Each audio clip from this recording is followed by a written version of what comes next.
Establish कर देते हैं। बिल्कुल। तो मनीष की जब ज्वाइनिंग हो रही थी तो मनीष का इंटरव्यू प्रोसेस हुआ, ठीक है। फिर उसके बाद क्या होता है कि मनीष की फिर सैलरी डिस्कशन होती है। मनीष की सैलरी डिस्कस होती है तो अर्जी सर बताते हैं कि उनकी आपकी एवरी नेक्स्ट मंथ आपकी 10 तारीख को इन हैंड सैलरी होगी। फिर मनीष 1 मंथ वर्क करता है। फिर उसके बाद जब सैलरी डे होता है तो मनीष एक बैग लेकर आता है बड़ा सा। तो हैंड बैग लेके आता है। फिर उससे पूछा जाता है यार तुम बैग क्यों लेके आए हो? तो बोलता है कि आज सैलरी डे है। तो बताया नहीं, वो तो अकाउंट में आती है ना। तो बोलता है नहीं, सर ने बोला था इन हैंड सैलरी आएगी। वाह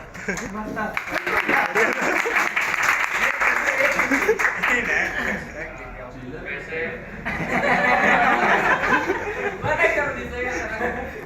क्यों लेके आ रहे, ये चीज नहीं समझ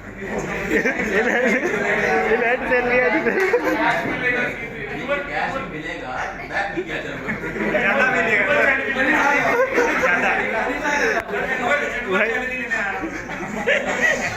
भैया जो भी ये अच्छी बनती है मनीष से। तो अभी हम लोग एक बार ऐसे ही टहल रहे होते हैं, फिर मनीष पूछता है तुम हमेशा लेट क्यों आते हो ऑफिस से, है ना? तो क्या बताया दुनिया सर मनीष पूछता है कि हमेशा तुम लेट क्यों आते हो? तो हम बताते हैं यार मतलब नींद बहुत ज़्यादा आती है, सो जाते हैं सुबह, इस वजह से। तो सुबह क्या होता है कि, और सही बताया हमें सच में नींद आती है। सबको नहीं रहा इतनी नींद आती है कि मतलब सोते सोते नींद आ जाती है। जैसे भी सर को खाते खाते भूख लग जाती है।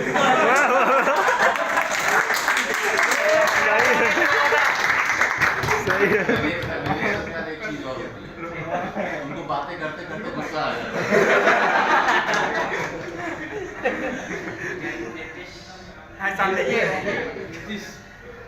नीतीश एक बार ऐसे ही काफी सैड होके साइड में खड़ा था, अकेले कुछ सोच रहा था। एक बार कैसी बातें करते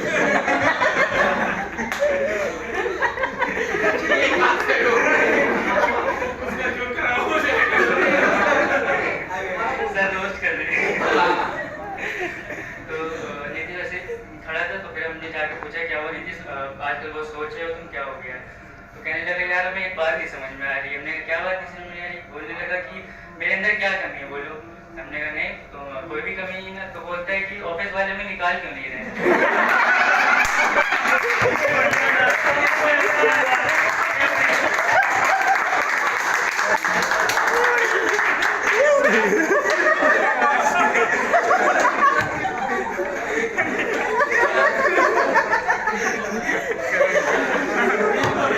मैंने बोला कि क्यों, क्या तुम अच्छी कोडिंग कर लेते हो, तुम तो अच्छे डेवलपर हो? बोलने लगा नहीं, जब लोग कोड करते हैं तो उनके में एरर आ जाती है, लेकिन मेरे एरर में थोड़ा सा कोड होता है।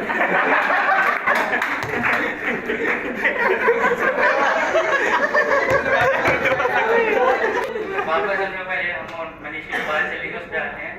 तो वही हम लोग जंगल में बात कर रहे होते हैं। तो ऐसे ही फिर बात चलती है। तो फिर मनीष बोलता है कि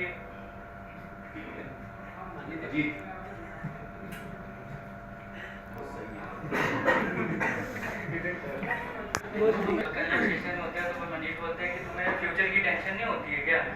हमने कहा नहीं, हम घर की फिक्र नहीं करते हैं, बस मेरी डर लगा हुआ है परसों बोलोगे कि परसों घर में राशन कैसे है। कल की टेंशन।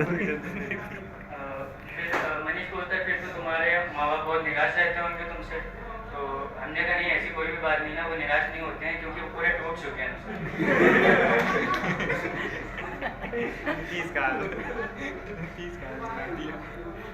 थोड़ा अपने फैमिली को इंट्रोड्यूस करते हैं।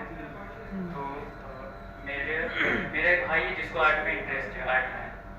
तो वो आर्टिस्ट। तो जब मेरे रिलेटिव्स मेरे पेरेंट्स से पूछते हैं कि हमारे बच्चे क्या करते हैं, तो मेरे पापा बताते हैं कि बड़ी बेटी मेरी टीचर है और छोटी नीट की तैयारी कर रही है। और फिर बोलते हैं कि भाई को पूछ सोचते हैं कि ये क्यों क्या करता है जो आर्टिस्ट है जो, तो बोलते हैं कि ये आर्टिस्ट निकल गया, मतलब ऐसे बोलते हैं जैसे वो गुंडा या बदमाश निकल गया।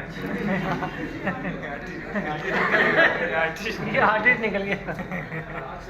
वैसे अभी यहाँ पे रील कौन कौन देख रहा है? रील तो बहुत ज़्यादा रील सभी देखते हैं, इतना रील देखते हैं कि सबके माइंड में मीम्स ही चला करते हैं ज़्यादातर। तो ऐसे ऐसे ही माइंड में मेरे भी रील चला करता है, मीम्स चले करते हैं। ऐसे जैसे घर में अगर बड़े भाई या पापा में बहस हो रही हो, कुछ बहस हो रही हो, तो हम तो साइड में खड़े होकर इंजॉय कर रहे होते हैं उनकी बहस, और जैसे पापा बोल देते हैं बड़े भाई से कि नहीं तुम मेरे सामने ऐसे कैसे बोल सकते हो, मेरे माइंड में भी ऐसे मीम चला करता है कि अरे अरबिज भाई के आगे कोई कुछ बोल सकता है क्या?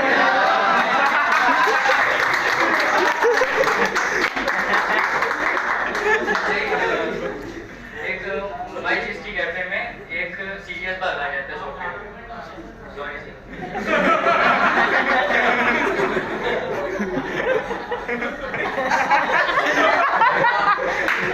हम रोज बुलाए जाते हैं। रोज सचिन द्वारे खड़ा होता है। तो फिर सर ये होता है कि सर फिर एक मीटिंग अरेंज करते हैं कैबिन में अपने, उसमें सर अभिषेक शर्मा सर को बुलाते हैं, अभिषेक यादव सर को बुलाते हैं और प्रगति मैम को बुलाते हैं। प्रगति मैम को बुलाते हैं तो फिर क्या होता है कि सर डिस्कशन चल रहा होता है कि बग्स का रेजोल्यूशन क्या होगा, इसका सोल्यूशन क्या होगा। तो प्रगति मैम भी पीछे खड़े होकर सुन रही होती है, लेकिन उनके माइंड्स में मीम्स चल रहे होते हैं। जैसे सतीश सर फिर प्रगति मैम की तरफ देखते हैं, फिर बोलते हैं कि प्रगति बताइए आपका इस वक्त पे क्या ओपिनियन है इस वक्त पे। तो प्रगति मैम के वैसे मुझे निकल जाता है सो ब्यूटीफुल, सो